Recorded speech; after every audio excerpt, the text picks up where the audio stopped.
Ako ang inyong Lolo Pael at ito ang aking kwento. Karma ng Pakialamerong Kapitan. Dapit hapon na makauwi si Guido galing sa trabaho.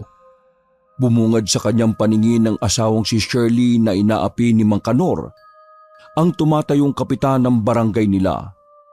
Nakaupo nito sa lupa at nakasabog ang mga panindang gulay. Nabitawan na lamang niya ang mga biniling prutas sa pag-aalala at saka mabilis na tumakbo palapit sa kinaroroonan ng mga ito. 5 buwan na kasing buntis ang kanyang asawa at sa katunayan ay masela ng pagbubuntis nito. Mang Kanor, ano ba? Tumigil nga kayo. Wala kayong karapatan para saktan ng asawa ko. Gusto mo bang idemanda kita ng pananakit ng babae? Dinuro ni Guido ang kapitan. Umarang kaagad ang lalaki upang itigil nito ang pananakit sa kanyang misis. Sarkastikong ngumiti si Mang Kanor. Dumura pa ito sa lupa na parabang nang iinsulto. Ibinato nito ang taba na gulay sa harapan ng dalawa. Hindi naman natinag si Guido at nakipagsukatan pa ng tingin sa barangay chairman. Ano? Hindi mo ba alam na ako ang kapitan dito? Kaya wala kang karapatan para diktahan ako. Ako ang batas ng barangay na ito. Sinagot ni Guido ng buong tapang si Mang Kanor. Alam ko ho, Mang Kanor, pero hindi naman din sagot ang panggigipit nyo sa lahat ng kasalanan ng mga magulang ko. Alam kong gumaganti kayo sa akin eh. Napakawalang hiya nyo.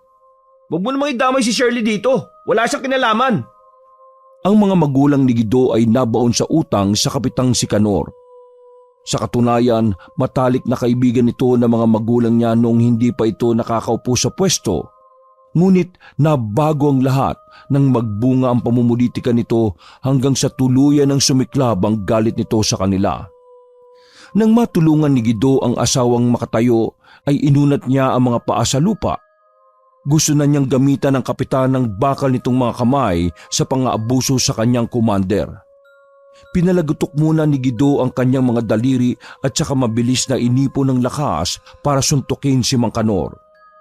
Ngunit sa kasamaang palad ay nakaabang na ang baril nito. Pinatunog ni Mang Kanor ang pistol, isang uri ng baril, sa pamamagitan ng pagkasa at saka itinutok sa kanyang noo. Ano Guido? Kayo na nga itong may atraso. Ikaw pa itong may ganang manakit. Ang kapal naman yata ng mga mukha ninyo. Sige, subukan mo akong upakan. Kung ayaw mong pasabugin ko yung baon ng ulo mo. Huminahon naman ang lalaki.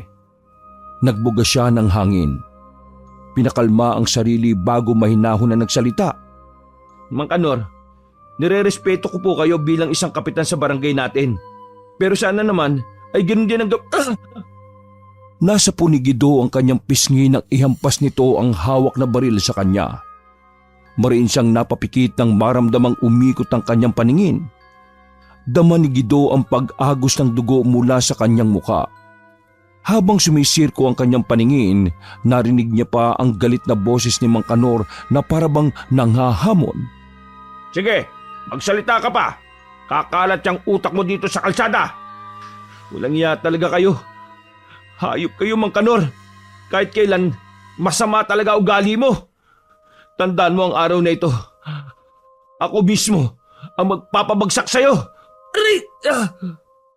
Muli na namang dumura si Mang Kanor sa lupa at saka mariin yung tinapakan habang diretso pa rin ang pagkakatitig sa kanya. Marahan namang pinunasan ni Guido ang umaagos na dugo galing sa sugat na natamo.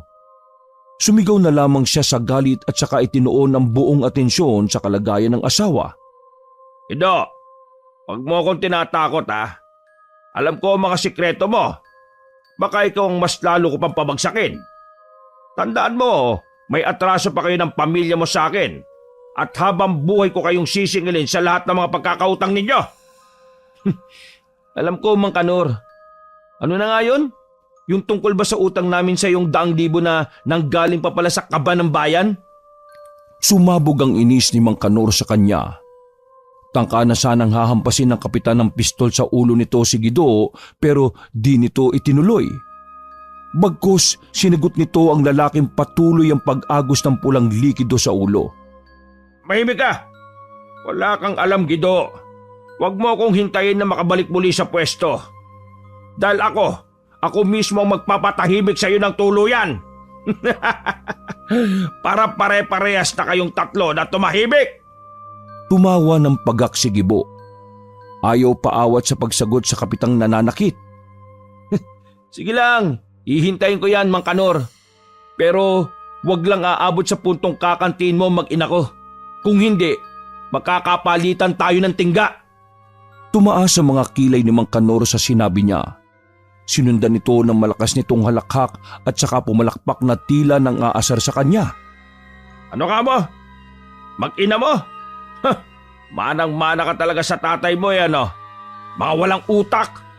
Paano ka naman makakasiguro na anak mo nga talaga yung dinadala ng babaeng yan? Sige nga, patunayan mo! Hindi na nakatiis pa si Gido at dumampot na ng bato at saka ibinato sa mukha nito. Dahilan para mawalan nito ng balanse.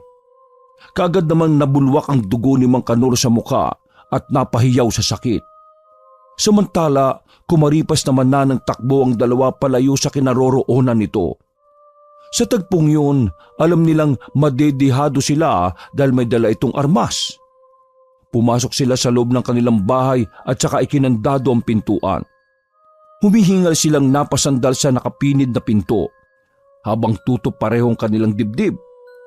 Dama pa rin nila ang matinding kaba ng mga sandaling yon.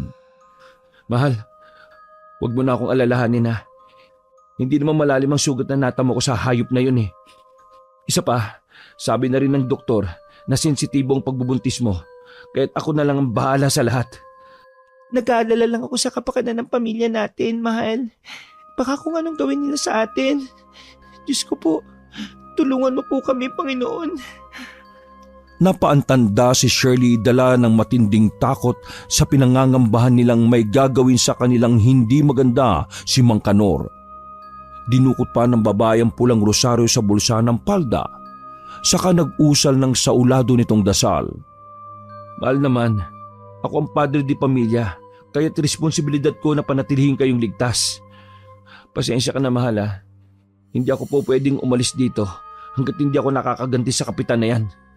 Hanggat nabubuhay yan, ay mas lalala ang sitwasyon ng barangay natin. Hindi ko hahayaan na may inaapi sa atin, na may inaagrabyado lalo tayong nasa baba lang at sila ay may pwesto. Hindi na lamang nakakibo si Shirley. Patuloy pa rin ang pagkabog ng dibdib nito habang nag-uusal ng panalangin. Hindi na kasi bago ang pagpupumilit niya na umalis sa tinutuluyan nila. Kahit ano pang sabihin niya ay hindi pinakikinggan ni Gibo dahil sa matinding pagkamuhi sa kapitan dahil pinaniniwalaan niya na ito ang pumatay sa kanyang mga magulang. Dala na matinding pagkadismaya, kumuha na lamang si Shirley ng planggana na may maligamgam na tubig at saka bulak, panglinis sa dumudugong mukha ng asawa. Pagpasensyaan mo na ako, mahal ha. Alam mo naman na may prinsipyo ako kaya't ipaglalaban ko kung ano ang tama. Pero hindi kita pinipigilang umalis sa barangay na ito ha. Mas mabuti pa nga kung doon ka muna tumira kina mama para hindi ka madamay sa alitan namin. Hinagod ni Gido ang mahaba't tuwid nitong buhok. Marespeto niyang hinalikan sa noo ang babaeng pinakamamahal. Niyakap kaagad ni Shirley ang matipuno niyang pangangatawan. Ayoko naman na iwan ka, mahal. Hindi ba nag-promise ako sa iyo na sa hirap at ginhawa, tayo ang magkasama? Hindi ba nagsumpaan tayo sa tapat ng Panginoon na walang iwanan? Na pareho pang puputi ang buhok natin na magkasama? Gumanti naman ang pagkakayakap si Gido sa asawa at saka hinalikan habang marahang hinihimas-himas ang tiyan nito. Gusto niyang ilayo ang asawa sa tiyak na kapahamakan. Lalo't sensitibo ang pagbubuntis nito. Minsan na itong dinugo noon. Buti na lamang ay naagapan ng asawa at isinugod sa pinakamalapit na ospital. Hanggat maaari ay ayaw niyang mahirapan pa ito. Lalo't siya ang may gusto na magkaroon na sila ng anak. Noong gabi ding yon, sabay silang kumain at katulad ng nakasanayan, hinarana niya ang asawa gamit ang gitara niya. Pagkatapos ng hapunan, naisipan naman niyang lumabas muna para magpahangin. Hindi niya inaasahang makikita niyang muli ang pakialam merong si Mang Kanor. Nakangisi ito habang papalapit sa kanya na may dalang bilao. Gido, buti lumabas ka ng bahay nyo. Kanina pa kita inabangan eh. Siya nga pala, eto, may dala-dala ako para sa inyo. Inabot ni Mang Kanor sa kanya ang bilao na naglalaman ng kanton. Iritableng napailing si Gido. Ano na naman yan? Akala mo ba madadaan mo ako sa mga suhol mo, Mang Kanor? Alam mo kung gaano ka kasama at hindi yun mapagtatakpan ng mga suhol mo. Kung yung ibang tao nabili mo na ang boto nila, pues kami hindi. Baka nakakalimutan mo yung nangyari sa atin kanina. Nagka-amnesia ka na ba kagad? Hindi naman siya ganon, Gido. Eto nga ayan Tinuro ni Mang Kanor ang dugong umaagos sa ibabang talukap ng mata nito. Makakalimutan ko ba yan? Kanina lang yan. Pero sige, para sa'yo, palalampasin ko yon. Gusto ko lang na magkaayos tayong dalawa bago ang nalalapit na eleksyon. Pasensya ka na at nagawa ko yon sa asawa mo kanina. Siguro, gawa lang ng katandaan ko. Alam mo na, moody na kami. Bugnutin na. Gusto ko lang sabihin na magkaibigan tayo at hindi magkaaway. Kilala mo ako noon pa. Hindi ako likas na masama. Kaya nga ito, tanggapin mo na bilang peace offering sa ating dalawa. Iniabot ni Mang Kanor ang 2 bilao na ang laman ay pansit sa pangalawang beses. Napipilitan namang inabot niya yon. Hindi naman lingid sa kanya na nagpapanggap lamang itong mabait sa kanya. Ayaw lang nitong masira ang pangalan nito sa darating na eleksyon. Umiwas din ito na madungisan ang pangalan sa mga taong bayan. Umalis na ito pagkatapos maibigay ang bilao. Talaga nga naman nag-abala pang magdala ng pansit. Ano to? Ano naman tingin niya sa akin? Uto-uto? Aba, ika nga nila, hindi na mauulit pa. Never again. Matapos niyang sakta na mag-ina ko, hindi madadala sa pansit na ito ang kapatawarang hinihingi niya. Lalo na ang simpatya ko para iboto siya. Kinabukasan ay maagang gumising si Gido upang maghanda sa trabaho. Natanggap kasi siya sa panibagong trabaho bilang kargador sa palengke. Kagad namang siyang nagpaalam sa asawa na aalis na pagkatapos niyang kumain ng almusal. Nagmamadali na pinaandar niya ang motor para pumunta sa palengke. Doon ay nakasalubong niya ang kasamahan sa trabaho na may hawak na pera na kaagad din namang iniabot sa kanya. Hawak na niya ang pera ng mamataan si Mang Kanor. Batid kaagad niya na galing ditong salapi sa kapwa trabahador. Mang Kanor, ano na naman ang ginagawa mo rito? Diyos ko, hindi ka ba nagsasawang sundan ako ng sundan? Aba, ano na naman pinaplano mo ha? Bakit may pagganito ka pa? Inilantad niya sa kapitan ang kulay asul na salapi. Pagkuway nagkrus sa magkabilang kilay ni Mang Kanor, saka kunwaring nasurpresa nang makita siya. Oh, nandito ka pala. Kanina pa ako dito Nagustuhan niyo ba yung pansit na ibinigay ko kagabi? Sarkastikong sumagot ang lalaki. Bakit naman namin kakainin yun? Baka mamaya may lason pala yun. Alam ko na ang likaw ng bituka mo, Mang Kanor. Yang bait-baitan mo na yan, panigurado meron kang binabalak na masama sa amin Lalo na sa asawa ko. Kaya kung ano man yon, hindi ka magtatagumpay sa mga plano mo. Matapang niyang sagot sa barangay chairman. Ikaw naman, Gibo, Maana ka talaga sa tatay mo, no? Masyadong matalas ang dila. Talaga namang mana ako sa tatay ko Hindi katulad nyo, ginagamit ang kapangyarihan para mang-abuso ng tao. Hindi ko kakainin ang mga ibinibigay mo. Dahil unang-una, kahit kailan ay hindi mo kami tinulungan kahit pabutante kami rito. Kaya ka lang naman nagkakaganyan para mailuklok ka namin sa mataas na pwesto Tama ako, di ba?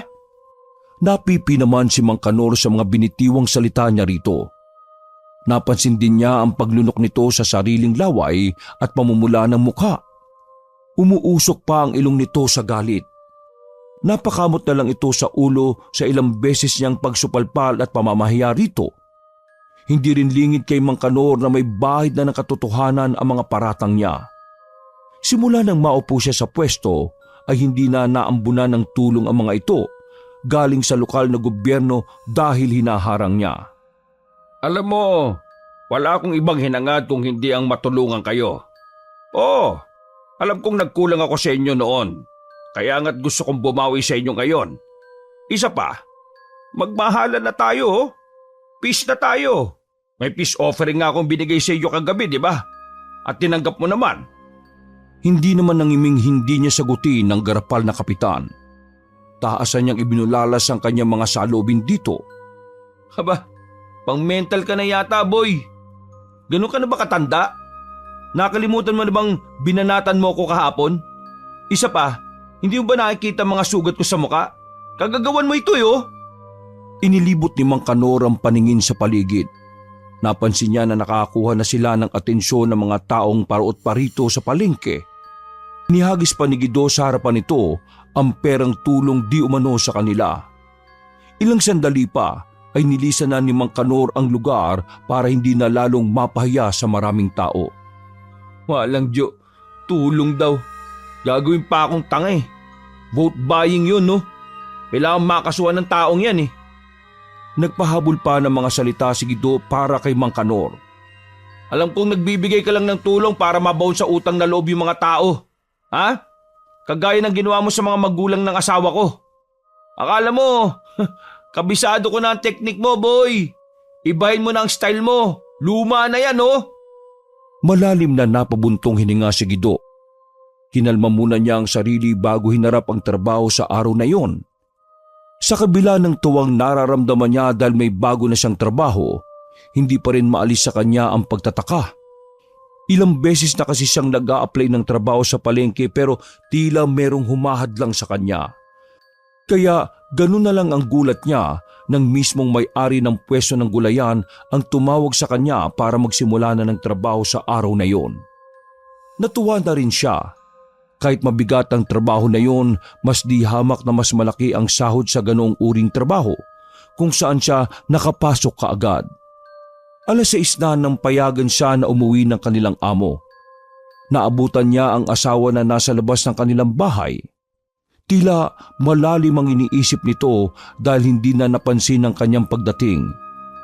Niyaya ni Guido si Shirley na pumasok na sa loob. O mahal, bakit nandito ka sa labas? Malamig na dito oh. Tara nang pumasok sa loob. Siya nga pala, binili kita ng ubas. Kumusta yung buong maghapon mo ha? Mukhang malalim ang iniisip mo ha. Baka gusto mo namang ibahagi sa akin kung anong laman ng isip mo ngayon. Masama ang buga ng hanging ibinida sa kanya ni Shirley. Ay, wala naman mahal. Nag-aalala lang ako sa'yo. Pasensya ka na ha. Hindi na kita masyadong matulungan sa pagtatrabaho. Wala tuloy akong silbi sa paningin mo eh. Uy, bakit ka naman nag-iisip ng ganyan mahal? Sabi ko naman sa'yo di ba, ako na muna ang bahala sa lahat. Ako ang lalaki, ikaw naman ang reyna ko. Hindi naman ako makakapayag na pahirapan mo ang sarili mo. Kita mo tong braso ko? Ha?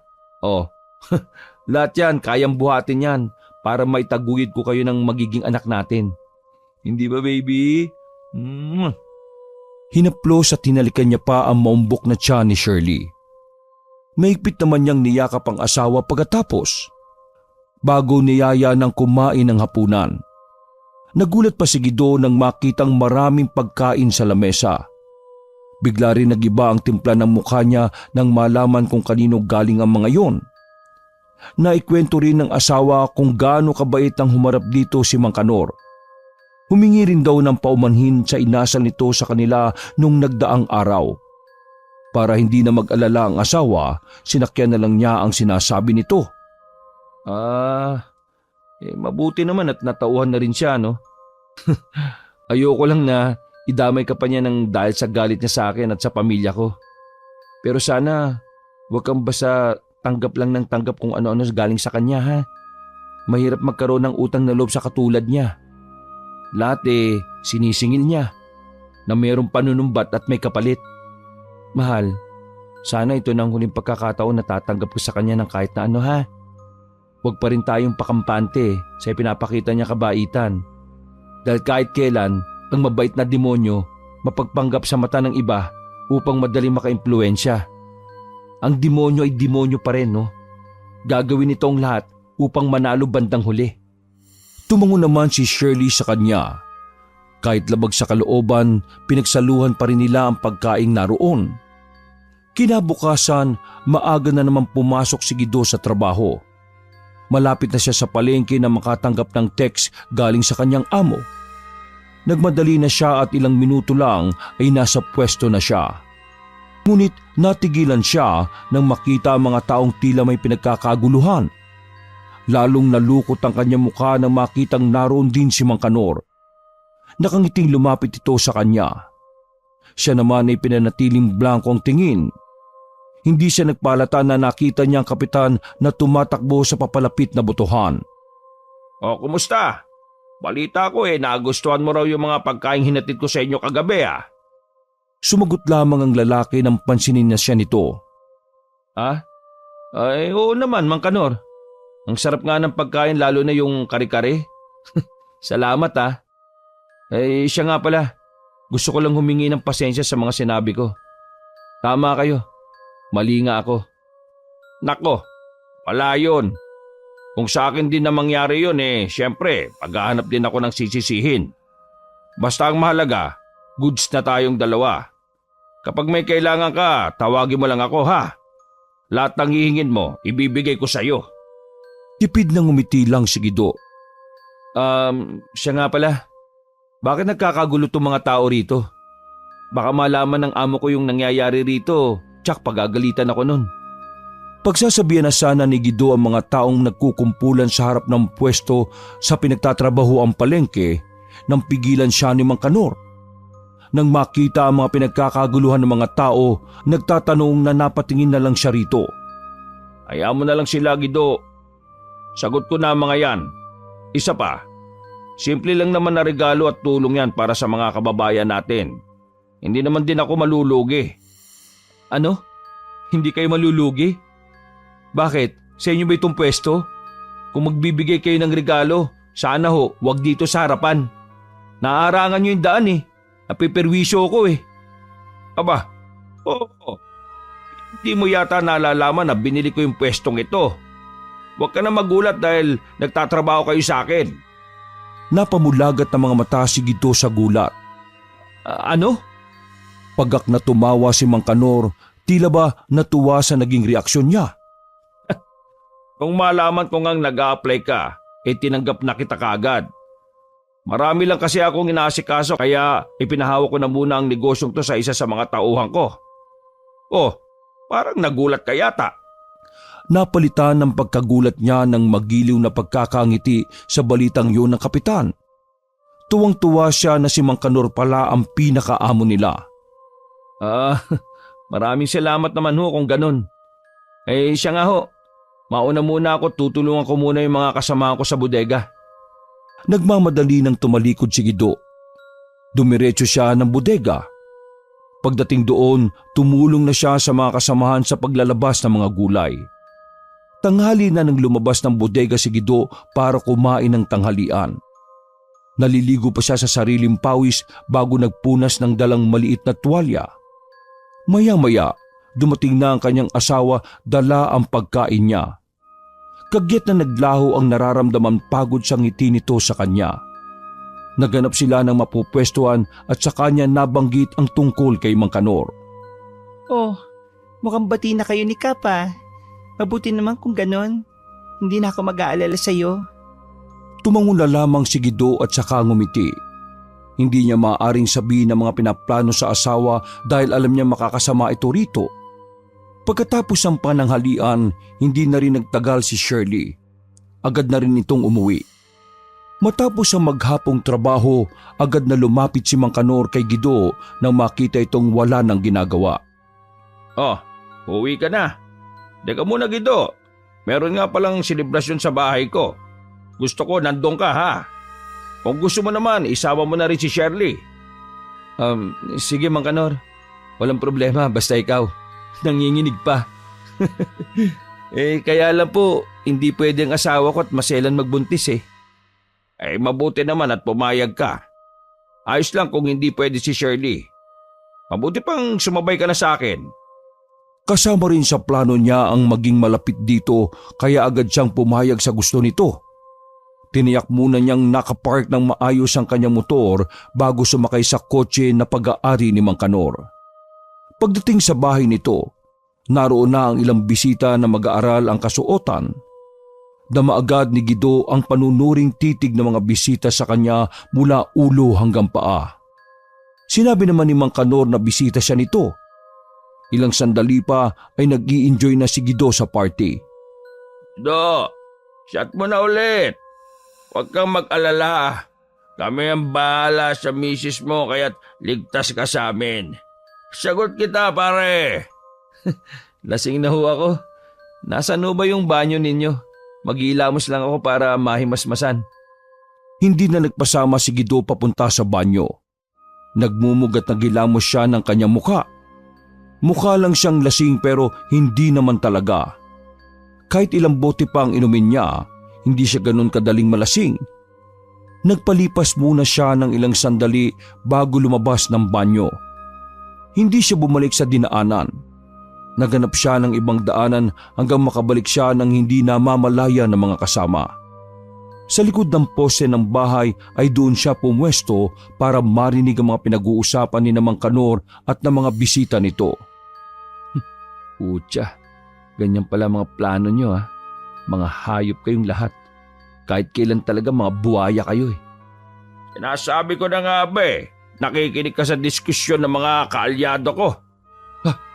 Mang Kanor, ganito pala ang plano nyo ha.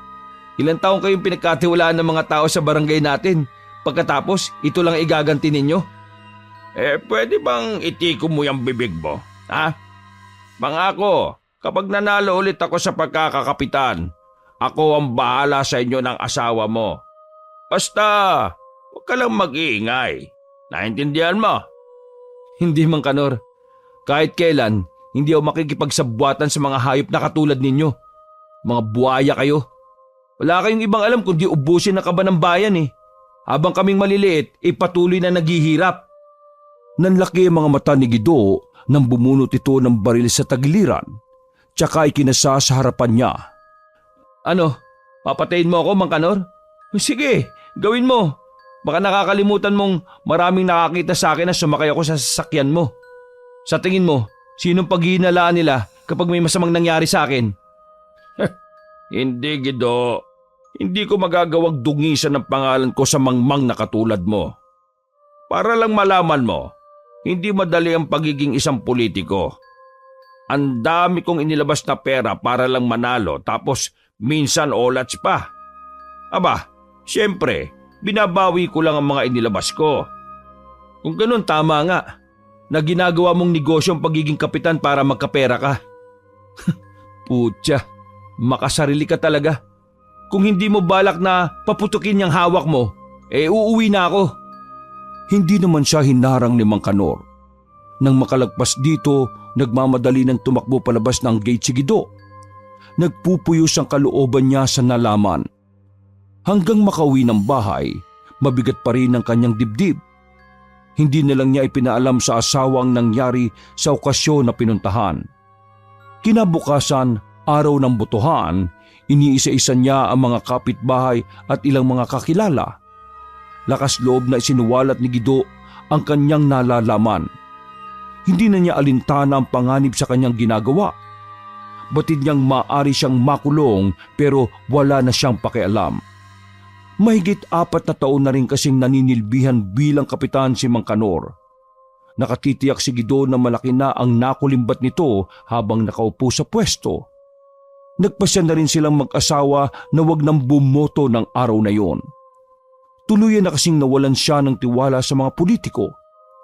Sinabihan rin niya ang asawa na mag-impake na ng mga damit at pansamantala silang aalis sa lugar na yon. Mahal, pasensya ka na ha. Pero kailangan na nating lumipat ang matitirhan eh. Tuluyan ng nalason ni Mang Kanor ang isipan ng mga tao. Kaya't sigurado akong siya muli ang mananalo sa pagkakataong ito. Tsak na nakarating na rin sa kanya yung ginawa ko. Baka kung ano pang gawin niya sa atin. Puno man ng pag-aalala si Shirley, tahimik na lamang siyang sumunod sa asawa. Nang makitang balisa si Gido, agad na lumapit sa kanya ang asawa at tumabi. Alam niyang maraming gumugulo sa isipan ng asawa ng mga sandaling yun. Sa 6 na taon nilang pagsasama, kabisado na ng babae ang ugali niya. Mahal, bakit? Anong meron? Hindi ba't nagkamabutihan na kayo ni Kapitan? Mahabang paliwanag, mahal. Bukas na bukas din ihahatid kita kina mama. Doon ka na muna pansamantala hanggat inaayos kong lahat ng ito. Mahal, di ba sabi ko naman sa'yo na lubayan mo na yung gulo na ito? Mapapahama ka lang sa ginagawa mo eh. Hindi, mahal. Hindi ako titigil hanggat hindi ko nalalaman ang tunay na pagkamatay ng mga magulang ko. Sigurado akong may alam si Mang Kanor sa lahat ng yun. Paano kung malaman mo na may kinalaman nga siya? Anong gagawin mo? Ilalagay mo sa mga kamay mo ang batas para makaganti? Ito, kahit kailan ay hindi mo may tatama ang mali ng isa pang pagkakamali. Anong gusto mong gawin ko? Hayaan ang batas na magpataw sa kanya ng parusa? Mahal, wala nang batas para sa mga nasa laylayan na katulad natin ngayon. Pera ang labanan ngayon at yun ang wala tayo. Nang hindi na nagsalita ang asawa, tahimik na lang nitong inayos sa mga gamit. Napailing na lamang siya at lumabas ng bahay. Gustuin niya mang mamuhay ng tahimik kasama ng kanyang pamilya.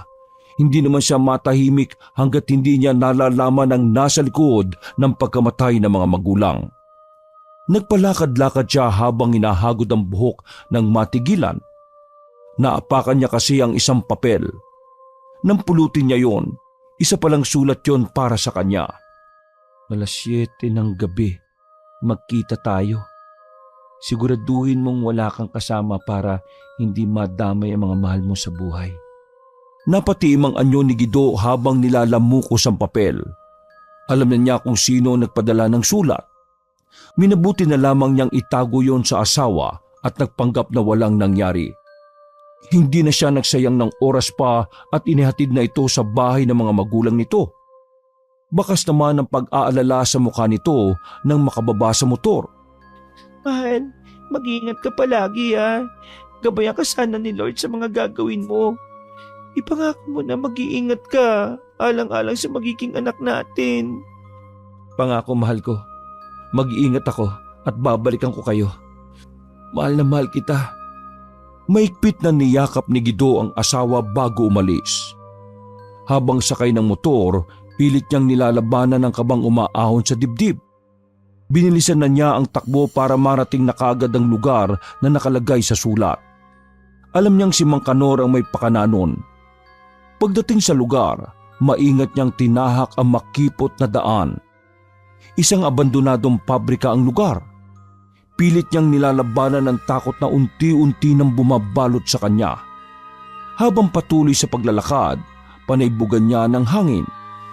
Gido, buti dumating ka. Napahinto si Gido sa paglalakad. Mas naging alerto siya sa mga puntong ito. Diretso siyang tumayo nang mamataan si Mang Kanor na marahang lumalapit sa kanya. Mabuti naman at nakarating din kayo, Kapitan. Ano, papatayin mo rin ba ako? Katulad ng ginawa mo sa mga magulang ko? Hindi naman kita sasaktan kung papayag ka sa gusto ko, Gido. Ganyan ang gusto ko. Lalaki sa lalaki. Marunong tumpad sa usapan. Sabihin nyo na kung ano kailangan nyo. Ayoko ng maraming paligoy-ligoy. Manahimik ka na. Yun lang ang gusto ko, Gido. Kalimutan mo na ang gulo sa pagitan natin. 10,000 kapalit ang pagtikom ng bibig mo sa paninira sa akin. Binibili mo ba ako, Mang Kanor? Gusto mong kalimutan ko ng pagpatay mo sa mga magulang ko? Bakit kasi hindi mo pa aminin? Oo, inaamin ko na, Gido. Ako ang pumatay sa mga magulang mo. Nadamay lang naman ang nanay mo eh. Katulad mo rin kasi siyang sumbungero. Maraming dada. Dapat lang sa kanya yon. Hindi na nga nakabayad ng utang tapos sisiraan pa ako. Ang kapal talaga ng pagmumuka.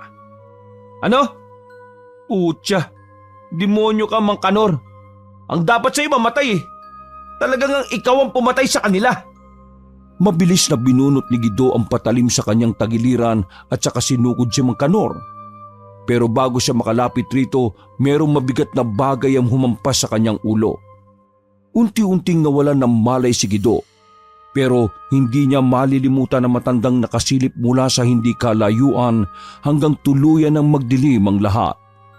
Nagising na lamang si Guido sa isang madilim na kwarto. Nakaupo sa plastik na bangko habang nakapulupot sa kamay at paa ang lubid. Utya, nasa kayo? Magsilabas kayo! Tandaan nyo, mga walang ya! Lumabas kayo! Nakangiting tumayo si Mang Kanor sa upuan na nakapwesto sa isang madilim na sulok ng silid. Buong tapang itong sumulpot sa kanyang harapan. Ngising aso nitong tinitigan si Guido. Sabi ko naman sa iyo ako tatapos sa iyo kung hindi ka mananahimik, Guido. Bakit ko atrasan na isang kagaya mong kulubot? Mang Kanor, mukhang hindi ka marunong lumaban ng patas Akala ko ba, lalaki sa lalaki. Bakit may dala kang tao? Sabihin mo, naduduwag ka lang? Buong lakas sa pinagsusuntok ni Mang Kanor ang mukha niya. Dahilan para magdugo ito, ngunit hindi pa rin matinag-tinag si Guido sa lahat ng yon. Kahit pa hindi masukat ang sakit na ibinibigay nito sa bawat pagtama sa iba't ibang parte ng kanyang katawan. Utsa ka. Ngayon, tandaan mo mukhang ito. Itong kulubot na ito, ang hari sa lugar na ito. Naintindihan mo? Ang mga katulad mo, walang lugar dito. Angal ka. Kahit ano pang sabihin mo, kulubot ka na. Malakas lang naman ang loob mo dahil sagot ka ni Mayor hindi ba? Susuntukin pa sana siya ni Mang Kanor, ngunit pinigilan nito ng isa sa mga tauhan nito. Nakapinta ang pagkataranta sa mukha nito at sinabi sa kanya na mayroong mga rumorondang tanod sa labas kaya't dali-daling tumakas sa mga ito. Nakahulupaypay na si Guido sa kinauupuan. Naubos na ang kanyang lakas sa puwersang hatid ng kamao nito. Pero pilit pa rin niyang kinakalag ang mahigpit na pagkakatali sa kanya. Nang laki ang kanyang mga mata nang sumulpot ng matandang lalaki sa kanyang harapan at mabilis na kinalagan siya sa pagkakatali. Sino po kayo? Bakit kayo nandito? Hindi ito ang oras para magtanong. Halika na. Tumakas na tayo rito bago ka pa nila balikan. Bilis! Inalalayan siya nito palabas ng abandonadong pabrika. Tinahak nila ang damuhan sa likod ng gusali para hindi makita ng iilang mga tanod. Batid kasi nilang dalawa nakakilala ng mga ito si Mang Kanor. Kaya't hindi magtatagal ay makukuha nilang muli ito. Isinakay na matandang lalaki si Guido sa kariton na hinihila ng kalabaw at dinala sa bahay na gawa sa kahoy. Nagmamadali nitong tinapalan ng mga may init na dahon na may langis ang mga pasa niya sa katawan. Matapos ay pinagpahinga na muna siya. Ilang minuto lang naman ang nakakalipas nang imulat ni Guido ang mga mata. Maraming salamat sa pagliligtas niyo sa akin. Sino ho ba kayo? Roldan ang pangalan ko, Guido. Siya nga pala, kumusta ang pakiramdam mo? Maayos naman ho, Mang Roldan. Teka, bakit ba niyo ako kilala? Paano niyo po nalaman na nandun ako sa pabrika?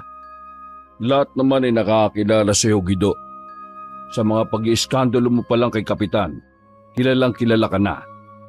Isa pa, hindi kita intensyong iligtas. Kung tutusin, wala akong pakialam sa iyo Matagal na akong tumigil sa mga kaguluhan. Magmula nang tumuntong ako sa edad na 50. Hindi ko lang matiis na magbulag-bulagan sa mga nangangailangan ng tulong. Ano pong ibig niyo sabihin, Mang Roldan? Dati na ako nasangkot sa pang-aabusong ginawa ni Kapitan. Pinili ko lang na manahimik dahil sa takot na baka idamay niya ang asawa at anak ko. Sa katunayan, bilib ako sa iyo dahil sa angking katapangan mong lumaban para sa iyong karapatan. Pero mag-iingat ka dahil pader ang kinakalaban mo. Hindi po ako titigil hanggat hindi ko nakukuha yung hustisya sa pagpatay niya sa tatay ko. Hindi naman din tama na ilagay mo ang hustisya sa iyong mga kamay, Guido. At anong tama? Magsumbong sa mga pulis na tauhan din ng mga may hawak sa kanyang politiko? Mang Roldan, alam kong naiintindihan mo ko. Sa panahon ngayon, Wala ka mapapala kung hindi mo ilalagay ang batas sa iyong mga kamay. Naiintindihan kita, Gido. Ang nais ko lang sabihin, kung ilalagay mo ang hustisya sa mga kamay mo, nasisiguro mo bang magiging handa ka sa kung anumang bawi ang igaganti nila sa'yo? Kakayanin mo bang banggain sila? Dinukot ni Roldan ng maliit na batong itim sa kanyang bulsa at iniabot ito sa kanya. Napakunot naman ng noo si Gido. Kinilatis ng kanyang paningin ang bagay na yon bago tuluyang kinuha sa palad nito. Ano po ito, Mang Roldan? Itago mo yang Gido. Malakas ang kapangyarihan na tinataglay ng batong yan. Lunukin mo lang ang batong yan tuwing kinakailangan. Ano? Para saan naman po ito? Kung agimat po ito, sa inyo na lang. Ganyan din ang tatay ko. Pero hindi siya nito na... Huwag mong maliitin ang kapangyarihan ng mga agimat. Hindi mo alam ang sinasabi mo, Gido. Ang batong ito, hindi agimat kung hindi mutya ng mga aswang. Magiging aswang ka kapag nilunok mo ito. Ano ho? Aba, hindi pa ho ako nasisiraan ng bait para gawin yan. Hindi ho. Pasensya na pero kailangan ako ng asawa ko. Sige na ho, mauna na ako. Marang umupo si Gido at kinuha ang natitirang lakas para maglakad pababa sa hagdan. Ngunit napatigil siya sa paglalakad nang marinig ang tinig ni Roldan. Iniinda pa rin niya ang pananakit ng katawan. Yang nararamdaman mo, yan ang magpapahina sa iyo, Gido. Napahinto si Gido sa paglalakad at saka marahang nilingo na matanda. Puno ng pagtataka ang kanyang isipan dahil kung makapagsalita ito ay akala mo matagal na silang magkakilala. Nagsalubong na lang ang mga kilay niya. At anong gusto nyo? Hayaan nyo na lang na balikan ng asawa ko ng mga demonyong yon? At sa tingin mo naman ay may liligtas mo ang mga mahal mo sa buhay. Kung sa una pa lang ay dihado ka na. Tingnan mo sarili mo, nakakaawa ka. Nagpantig ang kanyang mga tenga dahilan para ikuyom ang mga kamao at pinalagutok ang leeg. Handa na siyang pabagsakin ang nasa harapan. Higit sa lahat ay ayaw niya ang minamaliit ng kapwa lalaki. Bawiin mo ang sinabi mo. Ikaw, anong alam mo? Wala kang alam sa buhay ng ibang tao, Mang Roldan. Kung ganon, isa kang mangmang. Mas nauna kong kalabanin sila, Gido. Pinili ko lang na manahimik sa ngalan ng pamilya ko. Ngayon, kung ang damdamin mo pa rin ang susundin mo, sige, pumunta ka ron. Hayaan mong ikaw ang maglagay sa kapahamakan para sa pamilya mo, Gido. Hindi ako ang kalaban mo rito. Tandaan mo yan. Marahas siyang itinulak ni Roldan. Nasa po rin ito ang dibdib sa pagkahingal. Hindi naman sinang-ayunan ni Gido ang sinabi nito. Sa kabila kasi na nagbabadyang kapahamakan para sa kanya, ay nais niyang mabantayan ng asawa. Pero inaamin niya na merong kirot ang dulot ng mga sinabi nito. Hindi na lamang siya kumibo dulot ng pagkapahiya. Pasensya na sa inasal ko, Mang Roldan. Wala yung Gido. Maniwala ka man o hindi, gusto ko lang tiyakin ang kaligtasan niyo. Alam ko na ang ugaling meron sila. Kaya mabuti pa ay magpalipas ka muna rito ng ilang araw habang nagpaplano tayo. Sige po, Mang Roldan. Pero maaari niyo bang bisitahin ng asawa ko? Gusto ko lang masiguro na ligtas sila. Nagkasundo ang dalawa. Makalipas ang kalahating oras, hindi mapakali si Gido sa batong ibinigay nito. Pinagtataka niya kung saan ba ito nakuha dahil sa iba ang itsura nito at hindi ito basta-basta bato lamang. Mang Roldan, saan niyo pala ito nakuha? Kapag sinabi ko sa iyo, may papangako mo ba na hindi mo ipagkakalat? Aba naman, siyempre naman. Hindi ko pagkakalat yun at makakaasa kayo. Noong 18 pa lamang ako ay nagtatrabaho ko sa lumang mansyon kasama ni Lolo. Hardinero ang trabaho namin noon. At sa tuwing Sabado naman ay nangangatulong ako sa mansyon. Yang batong yan ay nakita ko sa kwarto ni Doña Marquesa. Siya yung pinagbibintangan na aswang noon na pumapatay sa mga kalalakihan. Ano? Ibig sabihin ay ninakaw niyo ito? Hindi ko intensyon na nakawin. Ang tanging gusto ko lamang ay ang mabawi ang sumpa sa kanya na siyang unti-unting kumikitil sa karamihan sa baryo. Kaya lang Po ano? dumating sa puntong nalaman ni Doña Marquesa na ninakaw kong maitim na sumpa sa kanya. At hindi rin nagtagal ay napatunayan ng mga taong siya ang pumatay sa mga binata roon. Binuhusan ng asido ang kanyang muka. Ano? Oo, Gido. Sa matinding galit ng mga tao, yun ang nagawa nila. Nagpakamatay si Doña Marquesa dahil sa pangungutya ng tao sa kanya.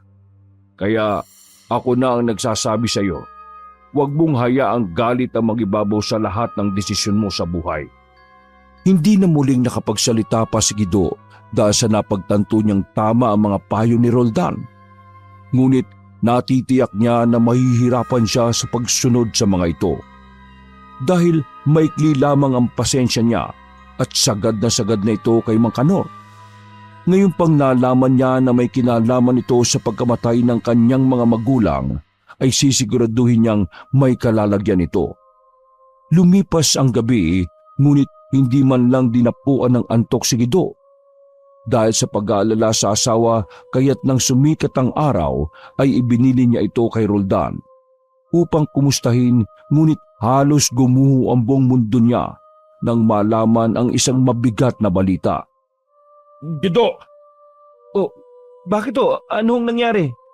Ang asawa mo, Gido, nasa ospital siya ngayon. Ano? Bakit? Mang Roldan, anong nangyari kay Cheryl? Nakausap ko ang mama niya. Nakunan daw siya kagabi. Kakahanap sa iyo, Gido. Kailangan kanya. Nasuntok na lamang ni Gido ang haligi ng bahay dahilan para lumusot doon ang kanyang kamay. Nagngangalit siya sa galit at nagwala. Nang may masmasan, kagad siyang dumiretso sa ospital kung saan isinugod si Cheryl. Dala-dala na matinding bigat ng kalooban sa pakiramdam niya ay tila binawian siya ng kapasidad na maging ama. Nadatnan niyang nakasandal ang asawa sa headboard ng kama. Nakatulala at malalim ang iniisip. Kagad na bumuho sa mga luha nito nang makitang papalapit dito. Hindi ito nakapagsalita kaagad. Umiyak lang siya ng umiyak. Mahal, anong nangyari? Bakit ka nakunan? Mahal ko, pasensya na. Hindi ko kinaya. Sobrang nag-aalala ko sa iyo eh. Si Mang Kanor ba ang responsable sa pagkawala ng anak natin? Sabihin mo kung siyang... Si Kapitan, mahal. Sumugod siya kagabi at sinabi sa akin na patay ka na raw. Mahal, natakot ako kaya ako nakunan. Napakawalang iya talaga niya. Isinusumpa ko siya, hayop siya. Mahal, nawala na tayo ng anak. At hindi ko naman nahayaan na pati ikaw ay kuhanin na rin nila sa akin. Delikado na para sa'yo. Umiling si Gido habang matiim na nakatitig sa sahig at pinag-iisipan kung ano ang igaganti kay Mang Kanor. Pilit siyang pinipigilan ng asawa dahil sa takot na maaaring mangyari sa kanya. Hindi pwede, mahal, na hindi ako makaganti sa kanya. Hindi ko palalampasin ang lahat ng ito. Tinanggalan nila ako ng karapatan maging ama. Walang iya sila. Kido, makinig ka naman oh. Ngayong nakabalik na si Kapitan sa pwesto, sigurado kung siya na naman ang mag-ahari dito. Kayang-kaya kanyang ipapatay. Wala akong pakialam, Shirley. Ngayon nakunan ka na, ay para na nila akong pinatay. Pinatay nila ang anak natin, mahal. Ngayon ay gusto mong manahimik ako? Hindi. Ilalaban ko ang nangyaring ito. Matinding galit ang mababakas sa buong pagkatao ni Gido nang makaalis ito. Gayunpaman, siniguro niya sa asawa na babalik siya. Pansamantala naman siyang umuwi sa bahay ni Roldan para ihanda ang kanyang mga gamit. Para ihanda ang kanyang mga gagamitin. Hinasa niyang itakat sinigurong masasagad ang pagkatalim nito. Lumipas sa mga oras hanggang sa sumapit na ang gabi. Mag-isa siyang rumonda paikot sa kanilang barangay para tambangan ang mga gumawa ng malagim na trahedya sa kanyang asawa. Masusing pinlano ni Gido ang lahat.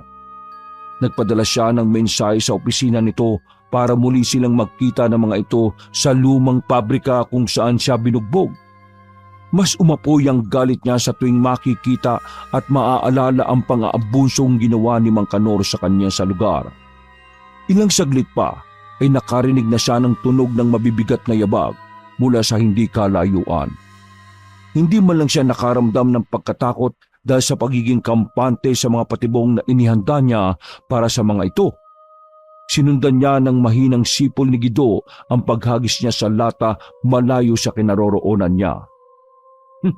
Manang-mana talaga kayo sa kapitan yung duwag. Nakarinig si Guido ng sunod-sunod na putok ng baril. Dahilan para magdaan siya sa likod ng gusali para pasukin ang susunod na pinto. Doon niya sasalubungin ang mga ito. Hindi nga siya nagkamali dahil pagkapasok pa lang niya ay bumulaga na sa kanyang harapan ang isa sa mga tanod kung kaya't maras niya itong pinagtatataga. Damang-dama ang gigil sa bawat pag-umang ng talim ng kanyang itak sa iba't ibang parte ng katawan nito.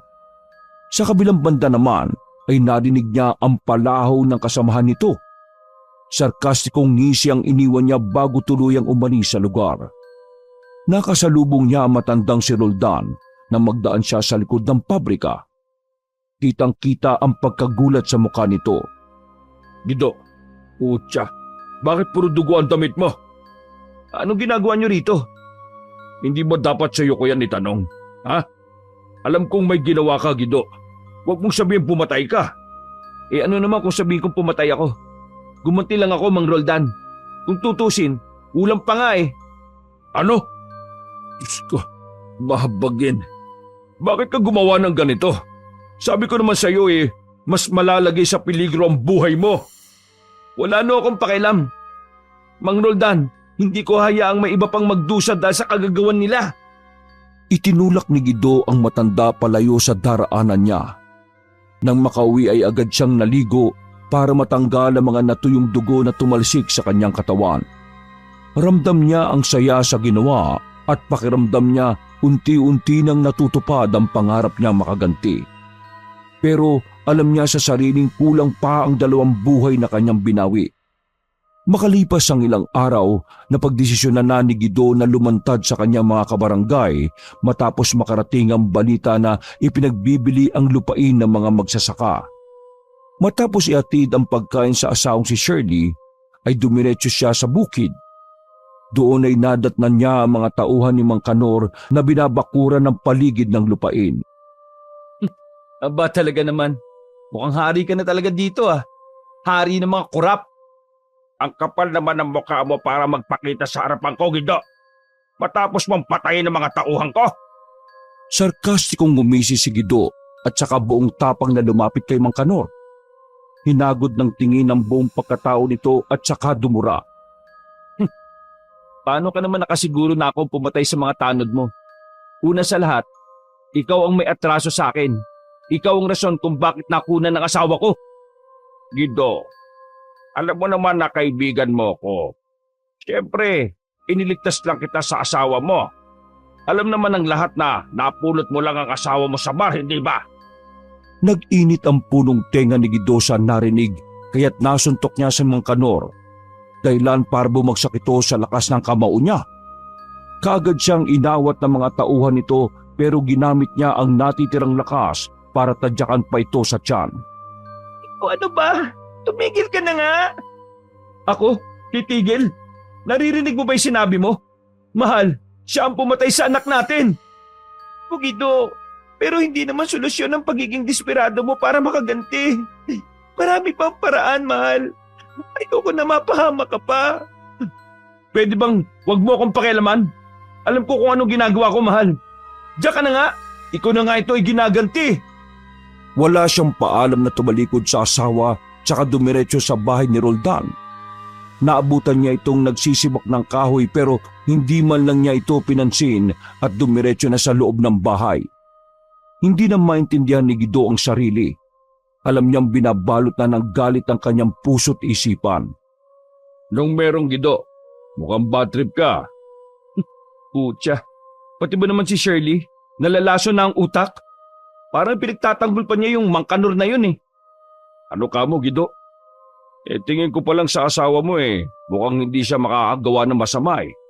Isa pa, alam kong alam mo kung bakit nagkakaganyan ang asawa mo. Nung minsan kumustahin ko siya, sabi niya matagal ka na rin niyang pinatitigil sa pagiganti mo. Pero ni isang beses ay hindi mo siya pinakinggan. Kasi nga, madali lang sa inyo sabihin yan. Dahil hindi kayong nawalan ng mga magulang Sa totoo lang, gungguho na ang mundo ko. Gido, maniwala ka. May hangganan din ang lahat. Kailan? Kapag namatay na kami lahat? Kapag napasa kami na niya ang mga lupa rito? Umiling na lamang si Roldan sa sinasabi niya. Alam nitong tuluyan ng binalot ng galit ang puso't isipan niya. Parang gusto niya tuloy pagsisihan na binigay dito ang batong mutya. Parang binagsaka ng langit at lupa ang nararamdaman niya. Ganoon kahirap mawala ng anak, lalo pat yun ang pinapangarap niya noon pa. Nang sumapit ang 6:00, ay muli na namang naghanda si Gido. Palabas na siya ng bahay na makita ang asawa palapit sa kanya. Gido, hintayin mo ako saglit lang. Anong ginagawa mo rito? Baka may makakita sa'yo. Kaya ba hindi ka umuwi kasi nandito ka tumutuloy? Walang iya ka. Sino kinakasama mo? Ano ka ba? Wala akong ibang babae, okay? Nagkakamali ka ng iniisip. Walang iya ka. Bago pa siya masampal nito, ay kaagad niya itong niyakap ng mahigpit nang magsimula itong humagulgol. Meron siyang dahilan para hindi tumira sa iisang bahay kasama ang kanyang asawa. Yun ay gusto niyang panatilihin ang kaligtasan nito. Pero huli na ang lahat. Dahil pati ang sanggol na walang muwang ay nadamay na sa nag-aapoy na galit sa pagitan nila ni Mang Kanor. Sa hindi kalayuan ay nakarinig sila ng sigaw mula kay Roldan, dahilan para mahinto ang pag-uusap nila. Gido pa! May mga kalaban!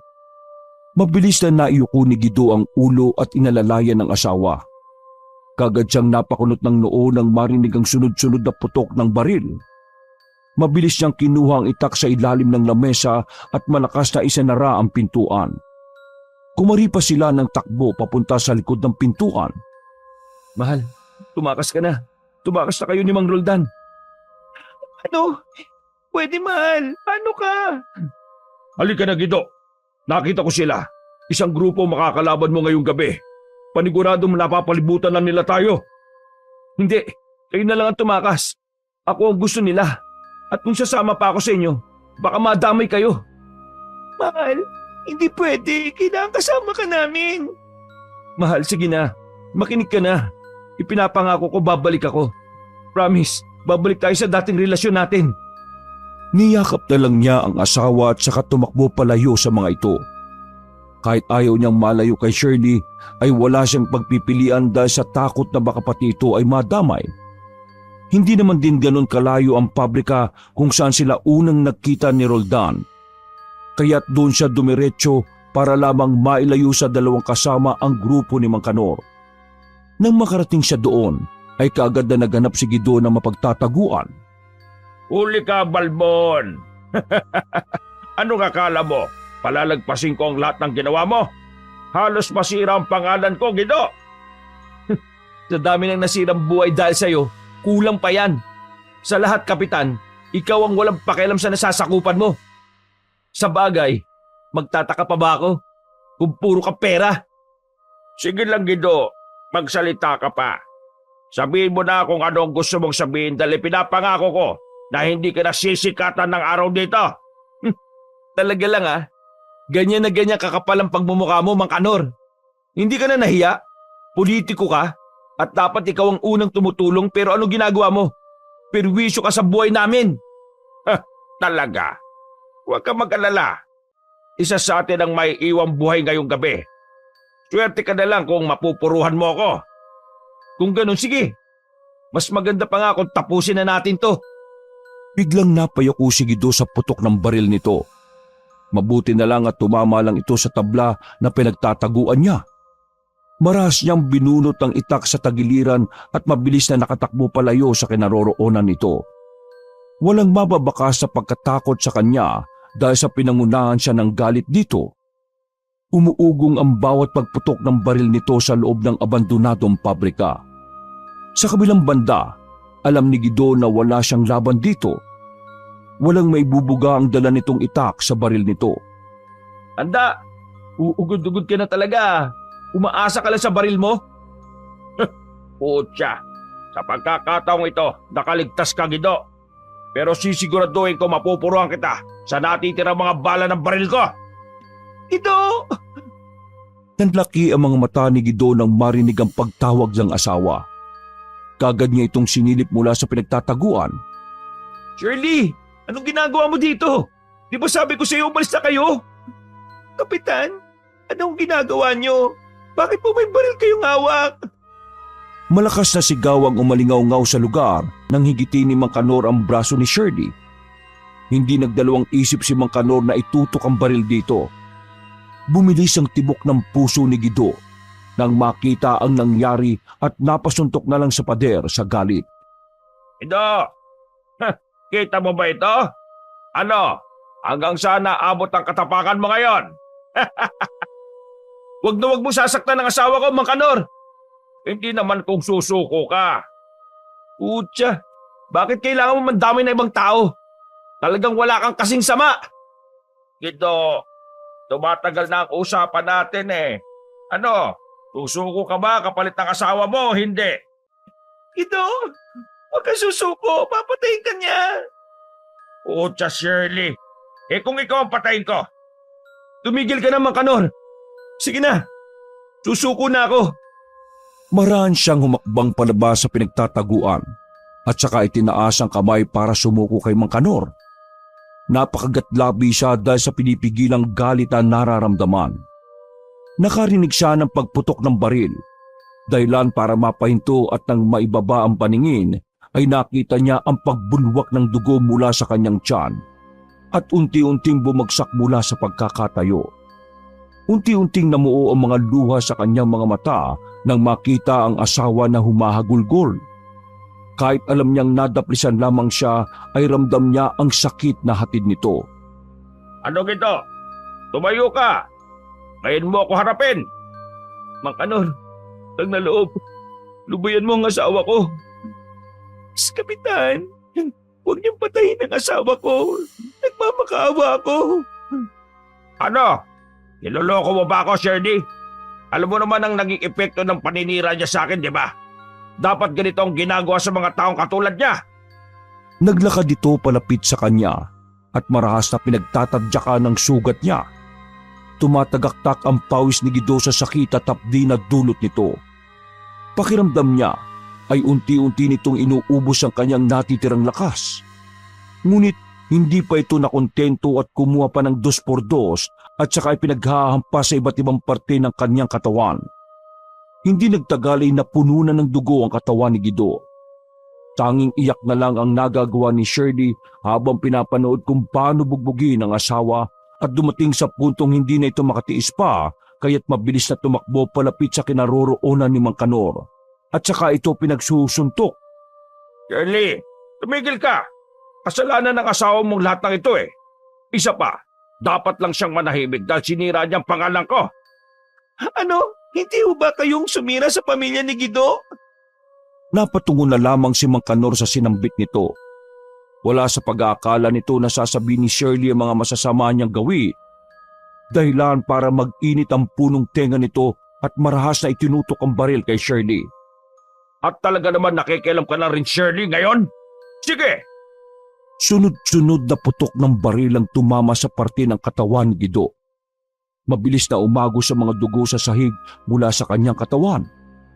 Napalood na lang si Shirley sa panlalambot na makitang nag-aagaw buhay ang asawa. Marahan niya itong nilapitan at niyakap ng maigpit. Guido! Please, huwag mo kong iiwan. Magos ang luha ni Guido mula sa kanyang mga mata. Marahan niyang iniangat ang kamay para himasin ang mukha ni Shirley. Hindi siya makapagsalita dahil nagkukulang na sa hangin ang kanyang katawan. Pilit na napatayo si Shirley sa pagkakaupo nang hilahin ni Mang Kanor ang kanyang buhok. Pinaglayo ni Mang Kanor ang dalawa. Yarap tong ginawa mo. Ah, talaga? Well, Dapat nga magpasalamat ka dahil akong tumapos sa buhay ng rebelde. Sus, baka nga kasabot ng NPA ang asawa mo eh. Demonyo ka, Kapitan. Pinatay mo ang asawa ko. Nabigla si Mang Kanor nang mapatingin sa pwesto kung saan inaakalang binawian ng buhay si Gido. Halos lumuwa ang kanyang mga mata nang makitang nawalang parambula ang bangkay niya. Putya, hindi maaari. Nasaan yon? Patay na siya. Hindi na nakakibo pa ang dalawa sa pagkagulat at kaagad na hinanap ng paningin si Gido. Ngunit kahit anong hanap nila ay hindi nila ito makita. Halos masira na ang bait ni Mang Kanor dahil hindi ito makapaniwala sa nangyari. Mang Kanor, tapusan mo na. Putya, hindi pwede. Paano ka nakabangon na parang walang nangyari? Balisa na si Mang Kanor na magsimula itong tumakbo palayo sa kinaroroonan nila at napaupo nang maharang siya ni Gido. Namumula ang mga mata nito at may matutulis na mga pangil at malalagaring ngipin. Sa isang iglap, naging nakakatakot ang kanyang anyo na nababalutan ng makakapal na balahibo. Oh, ganyan. Tulungan niyo ako! Aswang! Aswang! Mabilis na nakarating si Mang Kanor sa kinaroroonan ni Shirley na ngayon ay hindi rin makapaniwala sa nakikita. Niyugyug nito ang mga braso ni Shirley at parang batang natataranta sa pagkatakot. Naihin na rin ito sa pantalon. Akala ko ba lalaki sa lalaki? Bakit takot na takot ka ngayon? Gido, patawad. Sorry na sa mga kasalanan ko. Promise, buhayin mo lang ako. Pagbabayaran ko lahat ng ginawa ko. Dapat lang, Mang Kanor. Bago tayo makalabas dito, gusto ko aminin mo ang lahat ng kasalanan mo. Nagkakaintindihan ba tayo? Opo. Gagawin ko ang lahat para pagbayaran lahat ng kasalanan ko. Nanginginig itong lumod sa kanyang harapan para humingi ng pangalawang pagkakataon. Kagad naman siyang niyakap ni Shirley ng mahigpit at hindi nagtagal ay nakarinig na sila ng ingay mula sa mga tao sa labas. Doon ay walang malay na bumagsak si Gido. Nagtataka naman si Shirley nang makitang mailuwa nito ang itim na bato kaya't kaagad niyang pinulot at ipinamulsa. Oh Shirley, anong nangyari kay Gido? Diyos ko mahabagin, tulungan po ninyo sila. Aswang! Aswang! Tulungan niyo ako! Aswang yung si Gido! Mga pulis, dakpin niyo yan! Pinusasan si Mang Kanor ng mga ito at dinala sa presinto. Doon ay natagpuan nito ang mga naghihintay na mga tao na nagawa nito ng kasalanan. Kinabukasan ay nagising na lamang si Gido sa kama ng kanilang bahay. Nang hipuin niya ang mga parte ng katawan at nakitang walang sugat ang mga ito, kundi mga peklat lang. Tulong! Anong ginawa ko? Mahal, nasan ka? Gido, kumalma ka muna. Wala rito ang asawa mo. Bumili lang ng pagkain sa labas. Ano po nangyari, Mang Roldan? Bakit wala man lang akong kasugat-sugat? Gido, tulad ng sabi ko sa'yo, makapangyarihan ang batong ipinahiram ko sa'yo. Ano ho? Ano po bang nangyari? Sabi ng asawa mo, bigla ka na lang daw nawala nung subukan siyang bugbugin ni Kapitan. At na makabalik ka, ay namumula na ang mga mata mo. Opo, naalala ko po yun. Napatay ko ba si Mang Kanod? Hindi. Mabuti na lang at sinunod mo ang sinabi ko sa iyong huwag magpalamon sa galit. Nasa ospital siya ngayon dahil sa sugat na kanyang natamo. Ligtas po ba kami, Mang Roldan? Nagtagumpay ba ang pagliligtas ko sa barangay natin? Umaasa ako na sana ganyan ang mangyari. Huwag ka mag-alala. Marami ang tumistigo sa kasamaan niyang si Kapitan. Kaya't magiging maayos din ang lahat. Wala ka nang dapat ipag-alinlangan pa. Maraming salamat ho. Mahigpit na niyakap ni Gido si Roldan dahilan sa pasasalamat niya na nailigtas nito ang kanyang buhay. Iniabot naman sa kanya nito ang mutya ng mga aswang nang matapos ang pag-uusap nila, dahilan para balutin siya ng pagtataka. Gido, alam ko na ikaw ang karapat-dapat na mga laga sa mutya ng mga aswang. Lagi mong tatandaan na dapat siyang ginagamit sa tama, ha? Mang Roldan, hindi ko yan matatanggap. Dahil katulad ni Mang Kanor, nagkasala rin ako. Alam ko, Sinusubok lang kita kung aaminin mo ba ang kasalanan mo. Alam ko karapat dapat ka para sa batong ito. Siyempre naman, Mang Roldan, kahit sinong tao ay hindi dapat makulusot sa batas. Kapag nagkasala, dapat na pinagbabayaran. Natutuwa ko dahil sa kabila ng pinagdaraanan mo ay hindi mo hinayaang manaig ang kasamaan. Ngunit huwag ka mag-alala. Ako ang bahala. Tutulungan kita sa pagsuko sa kapulisan. Maraming salamat to, pero gusto kong tulungan po ninyo ako magpaliwanag kay Shirley. At kapag dumating sa point na makulong ako, sana'y alagaan niyo siya. Huwag ka mag-alala, Guido. Ako ang bahala sa asawa mo. Tutulungan kita hanggang sa makalaya ka muli. Makalipas ang ilang araw ng pagpapagaling ni Guido, galing sa trauma na kanyang natamo, ay napagpasyanan niyang sumuko para pagbayaran ng mga kasalanan. Doon ay kaagad siyang dinakip ng mga pulis para ikulong. 10 taon ang ipinataw sa kanyang pagkakakulong at kahit pa magkalayo silang mag-asawa ay mas napagtibay ang kanilang relasyon. Dahil halos araw-araw din silang nakikita. Binibisita siya ng mga ito palagi. Sa kabila ng lahat, napagtanto ni Guido na hindi solusyon ang pumatay ng tao para lamang makaganti. Dahil ang tunay na pagiganti ay ang ialay sa Panginoon ng lahat. Mabilis na lumipas sa mga taon hanggang sa dumating na nga ang araw ng paglaya ni Guido. Mahal, sa wakas malaya ka na. Ito na yun, mahal. Maraming salamat sa paghihintay mo sa akin. Ano ka ba, mahal? Walang ano man yun, no? Hindi mo rin naman ako iniwan nung panahon na ako ang nangangailangan. Dumiretso sila sa presinto kung saan nakakulong si Mang Kanor. Si Guido na ang nag-insist na puntahan yun upang kausapin. Bumuhos kagad ang mga luha ni Mang Kanor na makita sila at kaagad na niyakap ng mahigpit si Guido. Mang Kanor, kumusta ang lagay mo rito? Maayos naman ako, Guido. Ikaw, kumusta ka na? Maayos naman po, Mang Kanor. Ayoko po sanang umalis dito sa barangay natin na hindi tayo nagkakausap eh. Maski ako rin. Gusto kita makausap, Guido. Kahit alam kong walang kapatawaran ang ginawa ko sa pamilya mo at sa ibang mga nasasakupan ko. Gusto kong mag-sorry sa lahat na pinagsisihan ko ang lahat ng iyon. Mang Kanor, pinapatawad ko na po kayo. Talaga? Kung ganon, maraming salamat, Guido. Tatanawin kong napakalaking utang na loob sa iyo. Sasamantalahin ko ang pagkakataon na ito para makapagbagong buhay. Dapat lang ho, Mang Kanor. Isa pa, matatandaan na tayo eh. Dapat siguro magpatawaran muna tayo bago mag-iwahiwalay ng landas, di ba? Ako po, naniniwala ako na lahat ng tao ay maaaring magbago. Kaya't enjoyin nyo na yung buhay nyo. O sige po, mauna na kami. Nang makapagpaalam si Guido, ay kaagad nilang pinuntahan ang sementeryo kung nasa nandun nakalibing ang anak at nadatnan doon si Roldan.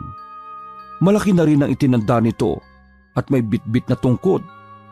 Mang Roldan, maaari ko ba kayo maistorbo? Guido, aba, nakalaya ka na. Kumusta ka na ba? Pasensya ka na kung hindi na kita nadadalaw Alam mo naman, naka-hospital ko lang. Walang anuman po yun, Mang Roldan. Dapat nga ho, magpahinga na kayo eh. Pahinga? Aba, may rayuma lang ako pero malakas pa tong katawan ko. May makakapagpabagsak pa nga ako ng 3 lalaki. Ipinakita nito ang mga punching skills sa hangin sa kabila ng panginginig ng kamao nito, dahilan para magtawanan ng 3. Nag-alay naman siya ng kandila at bulaklak nang gumamela sa anak at saka naupo sa harapan ng maliit nitong nicho. Ay, grabe anak. Ang dami nang nangyari.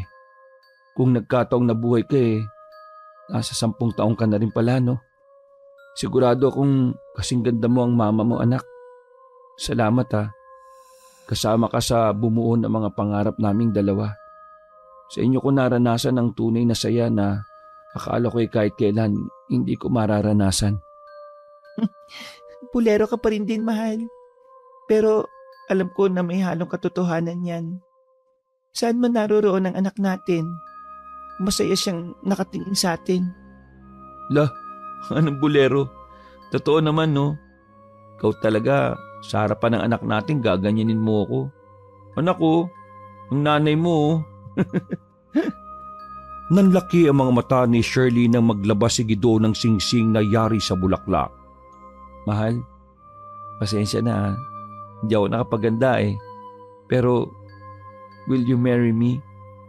Pwede ba kitang makasama habang buhay? Ha? Totoo ba ito?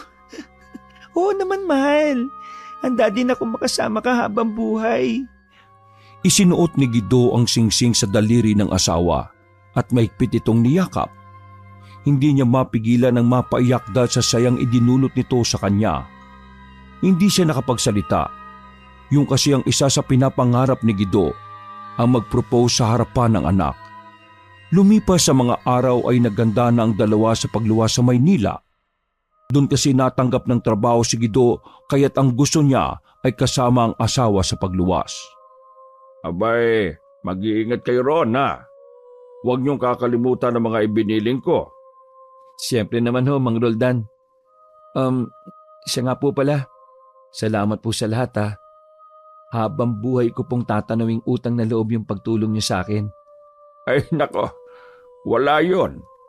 Baka kung hindi dahil sa inyong mag-asawa hanggang ngayon, naghahari-harian pa rin ang kasamaan dito sa baryo. Kaya nga po lagi po namin kayong tatawagan para makumusta ha. Oo nga naman, Mang Roldan. Gusto pa rin namin kayo makausap kahit papaano. Parang ama na rin ang turing namin sa inyo Ay siya, sige. Huwag kayong mag-alala dahil hahanap din ako ng paraan kung papaano ako matatawagan. Kukunin na rin kasi ako ng pamangkin ko pauwi ng Cavite. Ay, pamangkin po kayo sa Cavite? Pero bakit ngayon lang nila kayo kukunin? Oo, iha. Meron akong kamag-anak sa Cavite. Sa katunayan, matagal na nila akong kinukuha pero tumanggi ako. Hindi rin kasi madali ang talikuran ng lahat ng suliranin sa mundo. Dahil minsan akala natin sa pagtakas natin masusolusyonan ang lahat. Ngunit nagkakamali tayo. Kailangan nating harapin kung anumang problema ang ibato sa atin ng buhay. Nang makaluwas sa ibang lugar, ay naging magaan naman ang pamumuhay nila. Nagkatrabaho na rin ang asawa niyang si Shirley bilang sales staff sa mall. Mas namunga pa ang pagsasama ng dalawa dahil ipinagpatuloy ni Guido ang pag-aaralan niya sa asawa. Minsan nga ay pumupunta siya sa pinagtatrabuhan nito para bigyan ng bouquet of flowers. Hindi nagtagal ay muling nagdalang tao si Shirley at makalipas ang 9 na buwan ay tuluyan na nitong ipinanganak ang pangalawang anak nila. Nagpakasal na rin sila nang makaipon si Guido ng sapat na pera at nanirahan ng tahimik sa Maynila. Paminsan-minsan ay nagbabakasyon sila sa probinsya para bisitahin ang panganay na anak sa sementeryo. Ang mutya ng aswang ay nanatiling nasa kanya pa rin at naghihintay lamang ng tamang pagkakataon para muling gamitin. Wakas!